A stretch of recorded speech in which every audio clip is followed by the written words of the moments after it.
I made a 5-minute phone call to Experian, and then 2.5 hours later, I got an email saying that my hard inquiries were permanently removed from my credit score.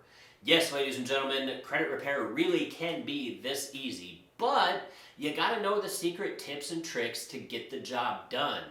Because let's face it, guys, school did not teach you this stuff. School taught you all about the Pythagorean theorem, but didn't teach you anything about your credit score. It didn't teach you anything about business, entrepreneurship, budgeting, investing, none of that stuff. But that's where I come in, guys, because together we're going to get through all this. Hi guys, my name is Ben, and this channel is dedicated to all things personal finance, helping you earn more, spend less, and invest the difference. Now today we're going to be talking about your credit report. Specifically, we're going to be talking about how to remove hard inquiries off your credit report.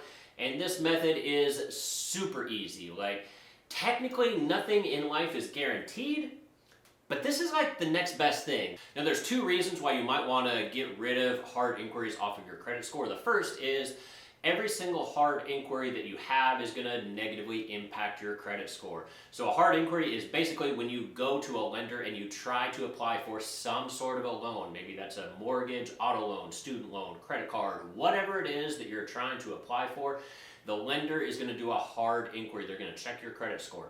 And regardless if you get approved for that loan or not, that hard inquiry is going to negatively impact your score. Usually it's going to drop your score by about 3 to 5 points, somewhere in that area. And that hard inquiry is going to negatively impact your credit score, typically for 1 year. Now it's going to show on your credit report for up to 2 years, but as far as your score itself goes, it only counts for usually 1 year hurting your credit score. Now 3 to 5 points on a credit score, that's not the end of the world, but it can really start to add up, especially if you've had multiple hard inquiries recently, especially if you're on the lower end of the credit spectrum where you're trying to fight tooth and nail for every single point of credit that you can get. But beyond just your credit score itself, the hard inquiries can sometimes prevent you from being approved for loans in the first place. For example, Chase Bank has what they refer to as the 524 rule, where essentially if you are applying for a Chase credit card and they see that you have applied for 5 or more credit cards in the last 24 months, they will automatically decline you for their Chase credit card regardless of your credit score. And this happened recently to me with Capital One. I wasn't aware that they had a limit of any sort. They didn't advertise it. But when I applied for one of their Capital One credit cards, they declined me. And this was the first time I had ever been declined for a credit card. And the reason they declined me was because they said I had too many hard inquiries within the last 24 months. Now I'm thinking to myself, okay, great. So not only did I have too many hard inquiries in the first place, but now I have another one that you just gave me. So this sucks. Now I tend to have a lot of hard inquiries because I constantly apply for new credit cards. That way I can get that introductory sign-up bonus. It's usually a couple $100s. I get that bonus and then I move on to a different credit card. So I usually end up earning somewhere between $1,000 to $2,000 a year just by signing up for new credit cards. If you're interested in that technique, be sure to watch this video right here. But besides that, I also invest in real estate. So anytime I buy a new rental property or I try to refinance my properties, I get hit with even more hard inquiries. So between the two, I usually have quite a few hard inquiries. So I wanted to get rid of this one with Capital One that didn't help me out in any way. So I picked up the phone and I dialed this number right here, all right? Now obviously when they pick up on the other end, it's going to be that automated system, right? So just go ahead and hit option 2. It's not going to be the right spot, but if you hit option 1, it's going to take you down that rabbit hole where you're going to be stuck in this automated system for like 20 minutes trying to hit option 1, option 8, option 4, trying to navigate their automated system. Just hit option 2. Somebody, a live representative, will pick up almost instantaneously, all right? And as soon as they pick up, they're just going to say, how may I direct your call? You're just going to tell them, I need to speak to the fraud department. And then they're going to transfer you. The transfer took about 5 seconds, and once again, I was speaking to another live representative, and they asked me what was going on. All you got to do is tell them, hey, I'm showing a hard inquiry on my credit report, and I don't necessarily recall applying for this. I don't know what's going on with it, but I'd like to get it removed off of my score. And at that point, that representative is going to transfer you once again. Why is it transfer you twice? I don't know, it's just the way that it operates, but don't freak out when they transfer you a second time. Now, I was only on hold for about 2 or 3 minutes this second time, so grand total, I'm less than 5 minutes here, all right? So when the next person in line picked up, they had me verify all of my information, so like my full name, my full address, date of birth, all that kind of stuff. And then once they verified that you are who you actually say that you are, they're just gonna ask you, all right, man, what's going on? And same thing, just tell them, hey, I'm seeing this hard inquiry showing on my credit report, and I don't recall ever applying for, whatever this hard inquiry was. I don't recall ever signing up for this credit card through Capital One, and I would like to get this item removed.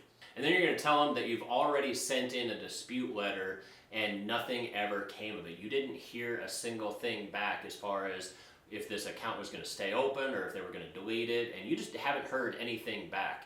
And they're going to go in their computer system and they're going to try to pull up that individual account, and they're going to say, hey, I don't see an open dispute for this particular account. Are you sure you sent the letter? All you got to do is stick to your guns.